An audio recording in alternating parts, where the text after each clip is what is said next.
Hello, I'm Keith, and this is my dad, Kerwin. Welcome back to Father and Son, a Star Wars podcast.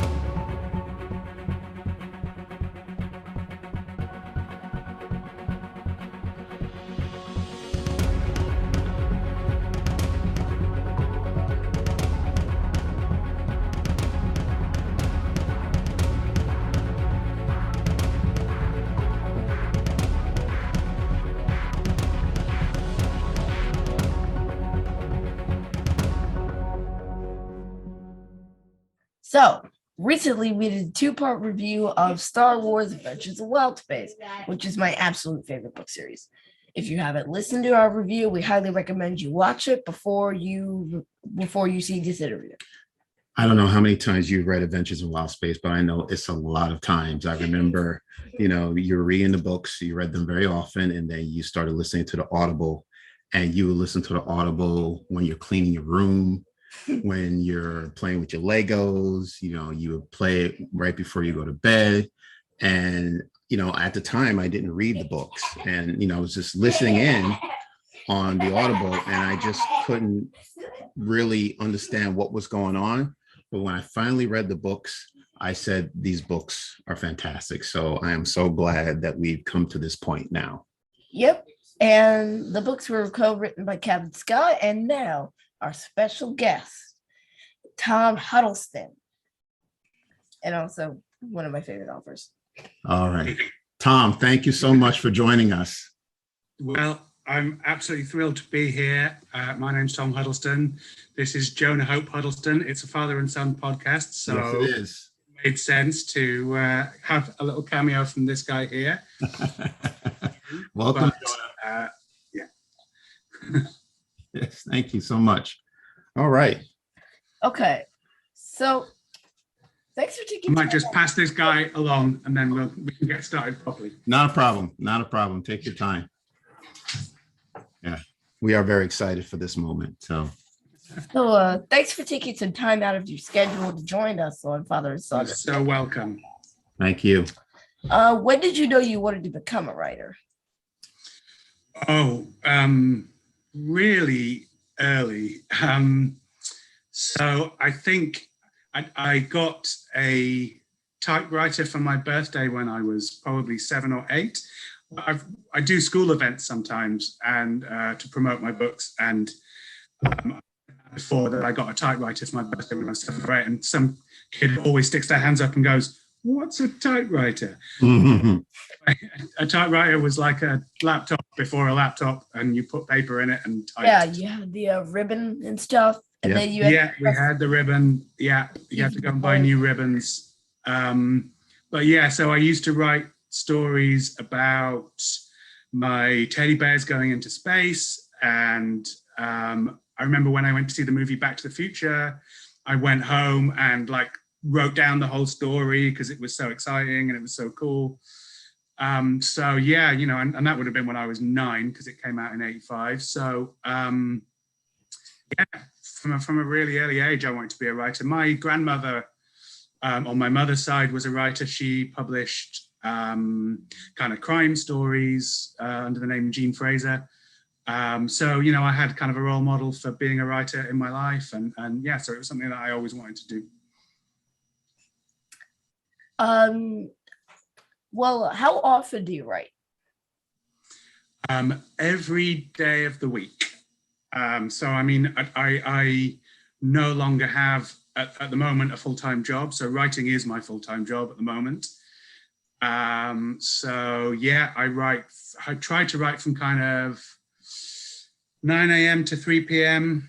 5 days a week. Obviously I take weekends off to be with my boy, but yes, I try and write for a good chunk of every day of the week.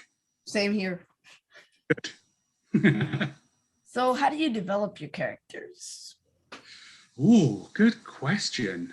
I mean, with Milo and Lena in Adventures in Wild Space, obviously I developed them in conjunction with Kevin Scott and with Emile Fortune at Egmont, who was editing the series and was very, very involved with the creative side of it.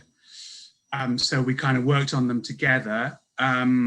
to quite a large extent, when I was writing the characters, I was thinking of Lena as my older sister.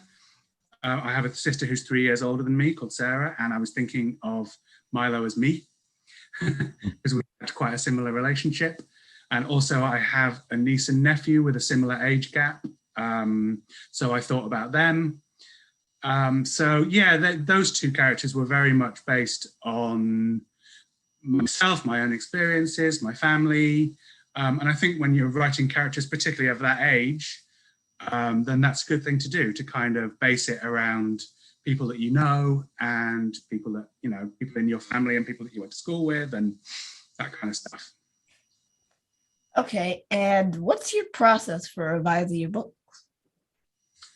For what? My process Revising? For revising, for editing. Yes. Mm-hmm. So the way I write is I write very, very quickly. So I will tend to map out the story in quite a lot of detail. I know that there are some writers like Stephen King, for instance, or J.K. Rowling, who say that they just make it up as they go along.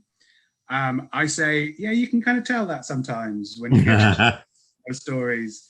But I prepare everything in advance. I completely thrash out the story, and then I write the first draft very, very quickly, accepting that it's not necessarily going to be perfect.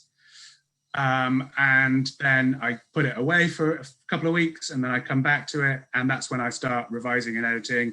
And that's the fun part for me, you know. I think of it like a movie, like the outline is the script, and the first draft is kind of getting the actors and getting everyone in their place. And then the other drafts are like shooting it. So it's making it good, basically, and making sure everything's right, everything flows. Yeah. Let's talk about Star Wars Adventures in Wild Space. How were you approached by Disney and Lucasfilm to write the series?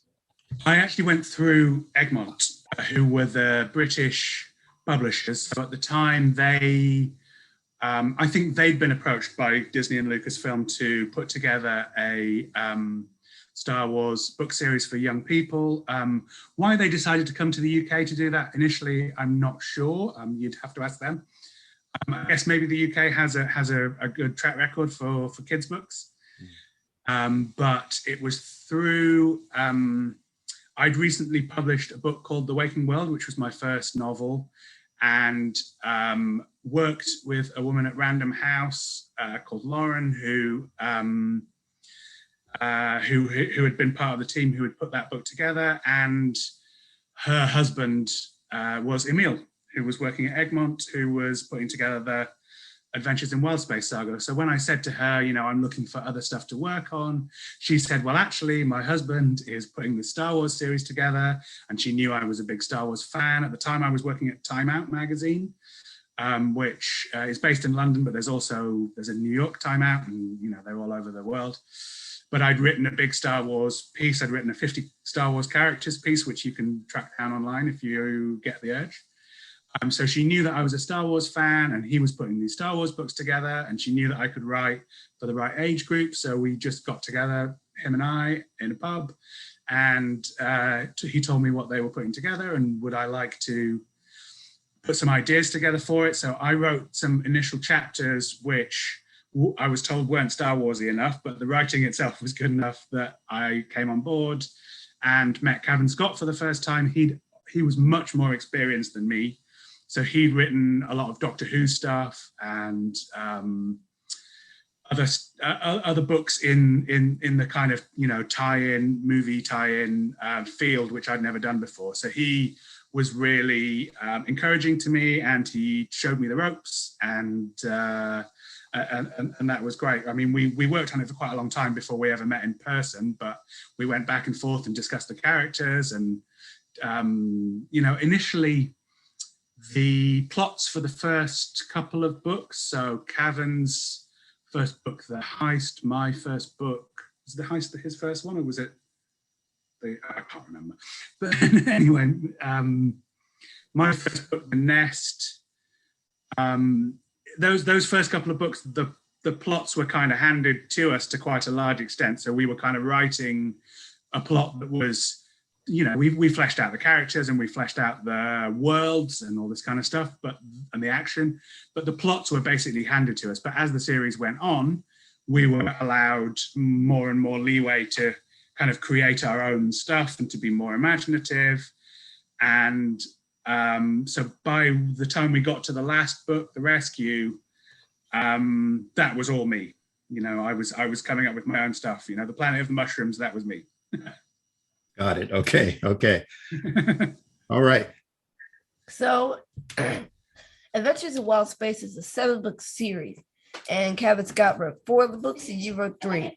How'd you decide who was going to write which ones? It wasn't a decision that I had any part in. So Kevin wrote a little sort of introductory book, which came out over here for World Book Day, and then he wrote the first kind of proper full-length installment, and then I picked it up with The Nest. It wasn't something, I was asked to write ones that I wrote. Okay. Well, did you have to share notes with Kevin because you needed to know where to pick up? Yeah, absolutely. Yeah. Because we were writing simultaneously, essentially. So I would have to read his notes and early drafts of the first book while I was writing The Nest to make sure that they paired up. And then when we were a little way in, it wasn't initially going to match up with Rebels, to link in with Star Wars Rebels. But I think Lucasfilm saw a little opportunity to link into something that was already ongoing. So that idea of them going to Lothal and, Ezra Bridger's parents, that came in, I think we'd both written first drafts of the first books by the time those ideas started going around. And then the same happened again with The Rescue and Rogue One. So they said, they didn't tell me the plot of Rogue One, but they said, can you put this kind of droid in, and we're going to have Tarkin, and I got to write lines for Grand Moff Tarkin. What an amazing privilege. Well, I'm glad you brought that up because that was actually going to be our next few questions in regards to how Adventures in Wild Space ties into Rebels. Yeah. Okay. So yes, as my dad just said, it does tie into Rebels. And for those of our viewers who don't know, Adventures in Wild Space took place 15 years before Star Wars Rebels. It's about the Graf family, these explorers who are traveling to unknown sections of wild space. So their father's name is Auric, and the mother's name is Rissa. They're both cartographers. Their daughter Lena is 11 years old, and Milo is 10. They also have a pet Kawaki monkey lizard named Mork and a cranky droid named CR8R. Lena and Milo are the main characters whose parents are kidnapped by the Empire. So they travel to Lothal after picking up a communication signal, and they trace it back to the Bridgers, Ezra and Mira, Ephraim and Mira. The parents of Ezra Bridger. Yes. Yeah, absolutely. Yeah.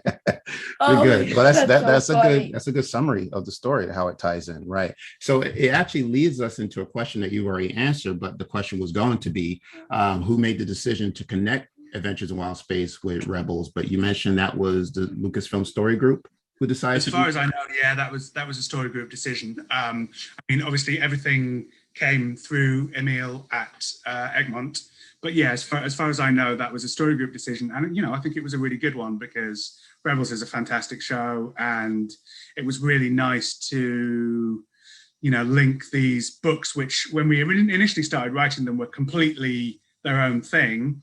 Although there was a brief Darth Vader appearance. Other than that, they were completely their own universe. But it was nice to kind of weave it into the ongoing Star Wars universe. It was really exciting. And then, as I've said, to really bring it home with Tarkin at the end was just was amazing. Right, and it makes it canon as well, which was something I was not aware of when I read the books, because most books, for young readers related to Star Wars is not canon. So I was very surprised when I read the series that I recognized these characters from Rebels and from Rogue One. Director Krennic is also making the book as well in the 7th book, and Do you know if there was any conversation with the story group in regards to maybe bringing the characters Alina and Milo into Rebels? I don't think so. I think that by the time, I can't remember exactly how things overlapped, but I think that by the time Adventures in Wild Space had really got going, Rebels was already starting to wind down. I think they were moving towards that final season. I see. Okay. Okay. So I don't think so. Though Lena and Milo do turn up again later in some stuff that Cavan has written for the Star Wars Adventures comic book series. With Yes. yeah. Mhm. So Lena and Milo pop up there along with a character based on me, apparently. Now that makes sense because I was wondering. It seemed that the books and Rebels were coming out simultaneously, and I didn't know if that was considered because I thought that would have been nice for a couple of reasons. One, to promote the book, if you had the characters Alina and Milo in Rebels and introducing these characters and telling their backstory and how they know Ezra Bridger's parents, and maybe because when they meet Ezra in the book, he's a baby. And maybe they could have, the three of them, Lena, Milo, and Ezra, could have told stories about Ezra's parents that maybe Ezra did not know about.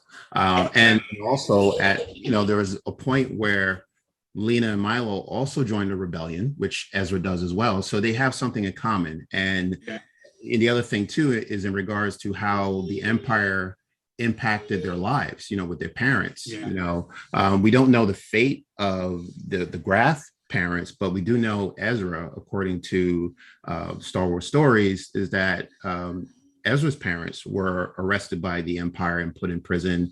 There was a riot that took place in the prison and there was an outbreak, but unfortunately his parents lost their lives during the prison, an attempted prison escape. So it would have been a nice opportunity to have an introduction to Lena and Milo, but I understand if that's wasn't the case because the timing was off. And like you said, I think simply because, an animated series, especially an animated series with so many episodes, I think it takes much longer to put together than these books did. I mean, the books that we were writing, if you transform them, they would be roughly an episode of Star Wars Rebels, and they were doing 22 episode seasons, I believe. About that, yeah, that sounds right.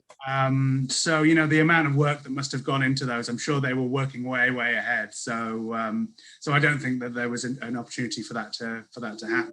Yeah, it would have been lovely. Do you have a comment you want to make? Yes. Okay. I was gonna say I can think of an easy way to introduce them into Rebels. Like, remember at the end of season 4 when they went back to Lothal? They could have popped up during that time. That's a good point. They could have done that, yeah. But again, I don't know how earlier on the scripts were written for Rebels, and I think the Bridgers pop up in book 5, right? Or is it sooner than 3, that? I believe. Oh, is it 3? Okay, and 3. And then in 4. Okay, so they start off in 3. Okay, yeah. So again, I'm sure if the story group and the producers had the opportunity to introduce Lena and Milo into Rebels, they would have done so. But unfortunately, that didn't happen. Okay, all right. And you brought up book number 7, The Rescue. I wanted to talk about the last book. And after we explained to why the Empire, let's talk about why the Empire actually wanted the Graff parents, right? So the Graff parents, like you said, they're cartographers. They have knowledge of many unknown regions in wild space. And knowing the Empire, they want to conquer it. Right. And at this time, of course, the Clone Wars has ended, and the Empire just recently. Yes, and the Empire is trying to rule or reigning the galaxy at the moment, and they're looking to expand.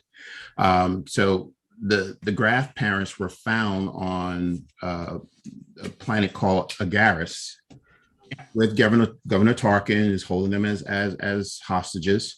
And Agaris is a mining colony, and it's full of valuable minerals called cordanium, which is used to build weapons. Blasters. Yes. The natives of the planet, the Agarians, are fungi, mushrooms. From the outside, they look harmless, but Agarians are sentient beings who are equipped to defend themselves from enemies.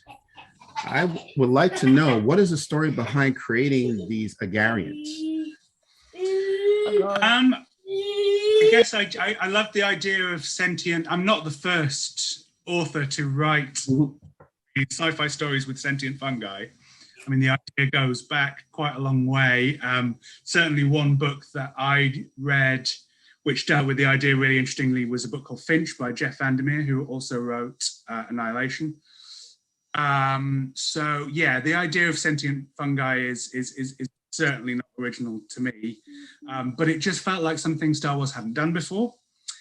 And it felt like something that would just be really unexpected and cool. As I said, like by this point, you know, I was essentially being given free rein to pitch whatever story I wanted to. I fully expected Lucasfilm Story Group to turn around and go, "That's silly, don't be ridiculous. We're not having a planet of talking mushrooms," but they loved it. So, so yeah, you know, it was purely out of trying to do something that felt like it could fit into the wider Star Wars universe, but that we hadn't seen before. So that was the idea. It was just, yeah, trying to do something slightly wild and different. And going back to this quadanium thing, I understand that quadaniums also was used to build the Death Star. So that's where the director Krennic Tarkin relationship comes in. There's a lot of quadanium involved in building the Death Star, so that's why that pair in particular are so desperate to get their hands on vast reserves of it, and why I ended up. I mean, I don't want to spoil the ending too much for those who haven't read it, but you know, the ending. Had to end in the way that it does because, as we know, the Death Star gets built. So the Empire gets its quadanium. So that ended up informing the end of the story. So while the story has essentially a positive ending, it's quite a bittersweet ending for the Agarians particularly, and for the main characters. Yes. Adventures in Wild Space is a very well-written series. And, you know, thank you to Keith and Keith's mom who introduced me to the books. I'm wondering, in my opinion, I feel that they're underrated, and I don't know if you feel the same way. And I'm thinking, if I didn't have children, I may not have known about Adventures in Wild Space because I don't see it publicized very much with Star Wars or Lucasfilm. Do you feel the same way? Yeah, I you know, I don't think it's a lack of enthusiasm on Lucasfilm's part. I think they were published first in the UK, and I don't think they hit the kind of sales that that perhaps they were hoping for, and maybe that impacted on the US release. I mean, I think it's really hard to market kids' books, to be honest. It's a really strange thing, but there are very few areas in which that is done. I mean, in the UK, certainly, there's almost no one who reviews kids' books anymore. There are no magazines dedicated to children's books. There are very few newspapers that will run articles on children's books unless it's J.K. Rowling or a celebrity author. So I think maybe, even though Star Wars has that kind of name attached to it, I think it's hard to get the word out about children's books. And I'm guessing that in the US, that's the same. I think these things tend to have quite a slow build. So people like yourself will discover Adventures in Wild Space a few years down the line, rather than picking it up as the books are coming out. Yeah, it's an interesting it's an interesting question. I would love it if the books got a bigger following, but you know, the amount of people that I get tweeting to say how much they've loved them, and you know, it's fantastic. So I'm really happy, and you know, when I get to speak to people like Keith who really love the books, it's just very, very cool indeed. And listen to your amazing reviews, which were just super, super cool. Okay, so will there be any more books featuring Milo and Lena? That I couldn't say. I'm certainly not involved in any conversations regarding that. Cavan maybe, but he is very much taken up with the High Republic at the moment. So, you know, I think it's unlikely, but you never know. As I say, the reputation of the books is still building. The readership of the books is still building. So if the demand ends up being there, I, for one, would go back to these characters like a shot. And I know Cavan would too. I mean, there's a huge gap between the end of The Rescue and when they reappear in the comic books. So, you know, there's a lot there to explore for these two characters. So I would for sure be up for it if Lucasfilm were interested. Okay, so you've written many other books, but we want to talk about the Floodworld trilogy. The last book was released this year, in fact. Yeah, just a couple weeks ago. About. So yeah, Floodworld. So I have copies of the books here. It's a trilogy: Floodworld, Just Road, and Stormtide, which is the new one. We have. Yeah, I don't think they have actually had a US release, which is a shame, but you've managed to order them on Amazon anyway, so that is cool. I assume. Yeah, we do have them. Here you go. Okay, that's fantastic. That's very, very cool indeed. Yeah. So, you've even got a new one. That's great. Yes, we did. We just received these books this past week, actually. Fantastic. Oh, well, enjoy. So the Floodworld trilogy is a trilogy of original stories for readers kind of 9-ish to 13, 14-ish, and they're set a couple of centuries, an unnamed number of centuries in the future, when climate change has had quite a serious effect on the planet, and the tides all over the world have risen, and low-lying cities of the world have been flooded. And one of those cities is London, where the books take place. So there's been a wall built around the center of the city, but outside the wall, there are all these half-flooded tower blocks and walkways and rafts linking them together. And that's kind of where the story takes place for the first book. It's sort of this floating slum, sort of a Dickensian slum, but in the future.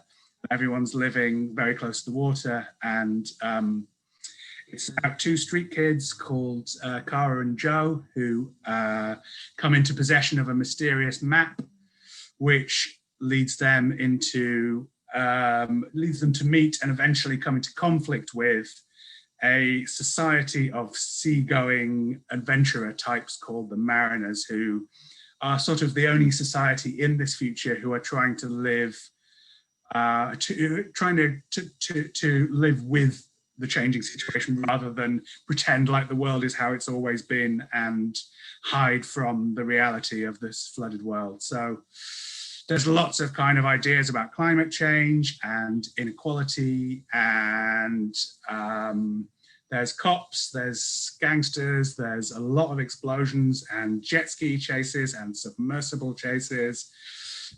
And in the second book, they come to the US, actually, which has become a sort of war-torn dust bowl. And I'm not going to spoil it for you, but the second book is a road trip that myself and my partner and a friend of ours drove from Houston to LA. And I basically took that road trip and transplanted it a couple of centuries into the future, and that is the second book. Nice. Yeah, there's lots of, there's loads of action. It's very kind of big scale.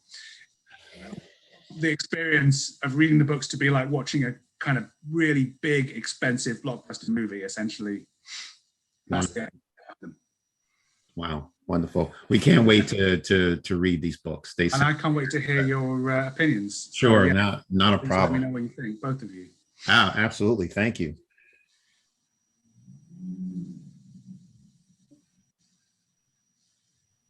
Okay, well, you have a question here. So we already received copies of the books, right? This is your next question. Okay, what advice would you give to aspiring writers? Good question. I mean, I think it sounds to me, Kit, like you're already doing it. I mean, it's just right all the time. I, like I said, wrote a lot when I was a kid, and then I stopped for a long time. Why, I don't know. I think I just got distracted by studies and growing up and going to university and having to work for a living and all this kind of stuff. And I stopped writing for a long time. But when I came back to it, I just had to really force myself to just write a lot. And that is, that's just the way to do it. And like I said, I work very quickly, but I write everything again and again and again. So when you asked me that question about revising a draft, Floodworld took maybe 20 drafts. I rewrite and rewrite and rewrite, and it always gets better. And take advice from other people. Take advice from your dad, take advice from your mum, let them read stuff, let them tell you what they think and take their suggestions on board. You don't always have to agree with the suggestions, and you don't always have to do what they say, but even just when somebody says, oh, this little bit doesn't quite work for me and I'm not sure, why don't you try this? You could go, well, I see your point. I'm not going to try that, but it leads you to another idea of your own. And yeah, so take advice, write all the time. Those are my tips. That's wonderful. We are big fans of your work. We like your writing style. Keith, especially, you have opened up in him a world of possibilities. And ever since he's read Adventures in Wild Space, he can't stop writing. And he is just creating. Cool. And yes, he's just creating, and he has an imagination that he's putting down on paper. So it is wonderful to see. You are an inspiration. We thank you. That's incredibly cool to hear. That's really, really nice. Thank you. Thank you so much. It is an honor. Yes. I look forward to reading some of the stuff that you've written, Keith. How about that? Isn't that awesome? Yeah, he's speechless right now. Believe it or not, he's speechless. Tom, where can people find you? I have a website, tomhuddleston.co.uk, which has everything you need to know about Wild Space and the Floodworld trilogy, and this other series that I've been working on called Warhammer Adventures, which is a similar kind of vibe to Star Wars Adventures in Wild Space, but set in the Warhammer universe. With Games Workshop, again, me and Kevin Scott worked on those, so that was great to work with him again. That's tomhuddleston.co.uk. You can find me on Twitter, at Tom Huddleston _. I'm on Facebook. I've got a page. I think it's just facebook.com/Tom Huddleston. I am all over the internet, and I'm physically in London. All right. Tom Huddleston, author of Star Wars Adventures in Wild Space and the Floodworld series and many other books. Once again, this has been an honor having you on our show. Thank you once again. Keith, can you tell everyone where they can find us? Apple Podcasts, Google Podcasts, Spotify, Stitcher, Radio Public, Amazon Music, Audible, or wherever you get your podcasts. Okay, and we also have a YouTube channel. Please subscribe. If you know anyone who are big Star Wars fans, send them our way. We also have a Facebook page. Please like us on Facebook and follow us on Instagram and Twitter. All right. And then don't forget about our website, fathersofgalaxy.com. All right. So thank you once again. This was a very special interview, and I hope it's been an honor for me too. It's been an absolute pleasure. Watching those videos just, made my month. So thank you so much. Wow. This is really, really nice. Thank you. Thank you very much. This is an honor. And I hope this, people who are watching this episode will inspire other writers. Yeah. Yes. All right. Well, thank you very much. Take care, and we will see you again. And you. Thank you very much indeed.